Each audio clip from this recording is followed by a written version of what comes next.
வணக்கம் நண்பா. தளபதி விஜய் அண்ணன் அரசியலுக்கு போன அப்புறம் காலிவுட்டோட அடுத்த கிங் யாருன்னு எல்லாரும் கேட்டுட்டு இருந்தப்ப நான் இருக்கேன்னு மாசா என்ட்ரி கொடுத்திருக்காரு நம்ம சூர்யா அண்ணன்.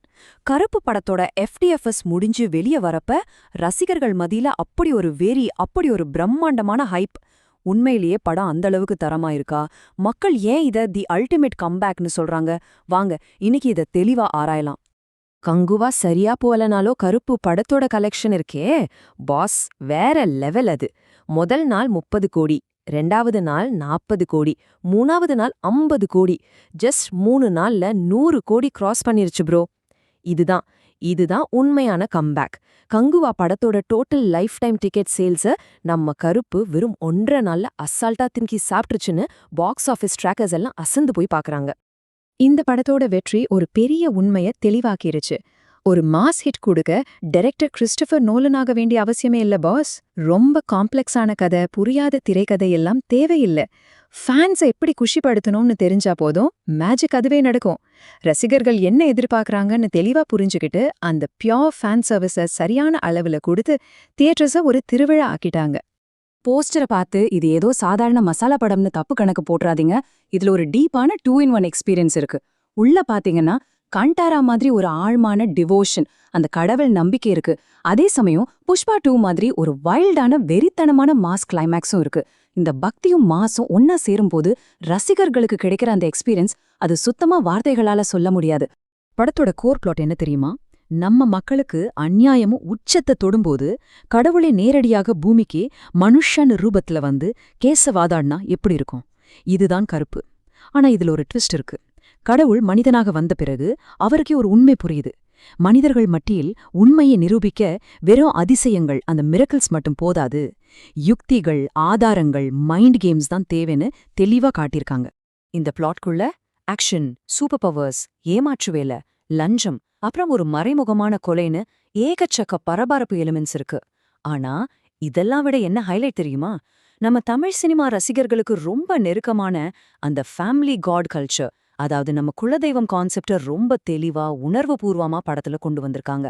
நம்ம ஊர் மக்களுக்கு குலதெய்வம்னா எவ்ளோ ஆழமான நம்பிக்கைன்னு நல்லாவே தெரியும்.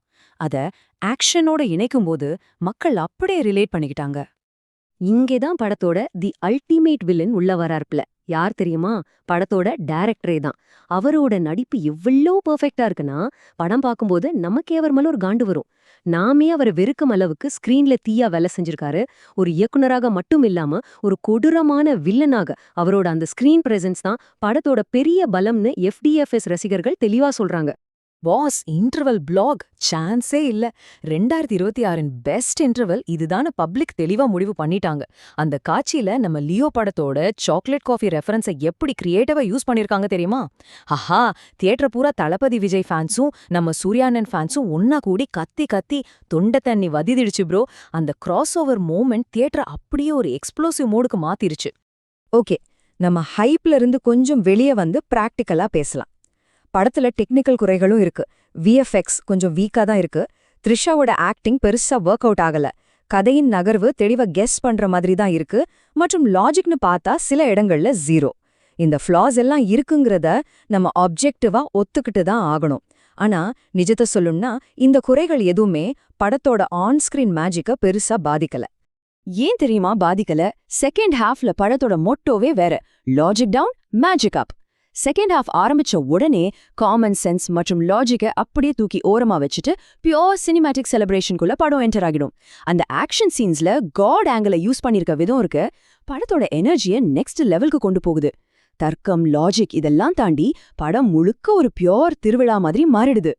இதுல இன்னொரு ஆச்சரியமான விஷயம் என்னன்னா, இந்த பக்தி பூர்வமான காட்சிகள்ல நம்ம சூர்யா அண்ணனோட இன்டென்ஸான தோற்றமும் அவரோட ஸ்கிரீன் பிரசன்ஸும் வேற ராகம். இத பார்க்கும்போதுதான் தோணுது, இவர்தான் ராவணா கேரக்டருக்கு தி அல்டிமேட் கேஸ்டிங் என்று. கடந்த காலங்கள்ல பழைய டைரக்டர்ஸ் இவரை எவ்வளவு அண்டர் யூட்டிலைஸ் பண்ணிருக்காங்கன்னு இந்த படம் தெளிவா எக்ஸ்போஸ் பண்ணிடுச்சு. அவரோட தீவிரமான நடிப்பு திறனுக்கு ஒரு பெர்ஃபெக்டான தீனி இந்த படம். கிளைமேக்ஸுக்கு வரும் பாஸ், அது வெறும் கிளைமேக்ஸ் இல்ல, பியூர் காட் மோடு. கடவுள் ஆன் ஸ்கிரீன்ல இறங்குனா எப்படி இருக்குமோ அதுதான் அந்த சீக்வன்ஸ். சூர்யா அண்ணனோட அந்த தீவிரமான பார்வை, கண் அப்படியே பேசுது. கூடவே அந்த இன்டென்ஸான பிஜிஎம், ஆக்ஷன், மேக்கப் இதெல்லாம் சேர்ந்து நம்மள ஒரு பரவச நிலையில ஆழ்த்திடும். நீங்க வேற எந்த ஆக்டர் ஃபேனா இருந்தாலும் சரி, அந்த காட் மோட் ஆக்ஷனை தியேட்டர்ல பார்க்கும்போது ரோமா குத்துண்டு இருக்கும். என்னோட ஃபைனல் வேர்டிக்ட் என்னன்னா, இந்த படத்துக்கு 5க்கு 3.5 ரேட்டிங் அசால்ட்டா தரலாம். ஒரு பியோர் கமர்ஷியல் ஃபேன்பாய் எக்ஸ்பீரியன்ஸா இது உங்க டிக்கெட் காசுக்கு தெளிவான டபுள் வசூல் தரும். குறைகள் இருந்தாலும் அந்த மேஜிக்கல் திரை அனுபவம் வேற லெவல். இந்த படம் ரைவல் ஃபேன்ஸ கூட தெளிவா சூர்யா டிவோட்டிஸா மாத்தும் திறன் கொண்டதுன்னு பப்ளிக் தெளிவா சொல்றாங்க. சோ இப்போ உங்களுக்கு ஒரு கேள்விதான் பாஸ். தியேட்டருக்குள்ள போய் அந்த பிரம்மாண்டமான காட் மோட் அனுபவத்தை தெளிவா பார்க்க நீங்க தயாரா? மக்களின் இந்த எக்ஸ்ட்ரீம் ஹைப் மற்றும் படத்தின் நிஜமான தாக்கத்தை நீங்களும் உணரணும்னா கண்டிப்பா மிஸ் பண்ணாம தியேட்டர்ல போய் பாருங்க. உண்மையான சினிமா செலிப்ரேஷனை தெளிவா அனுபவிவீங்க. Take care, bye by.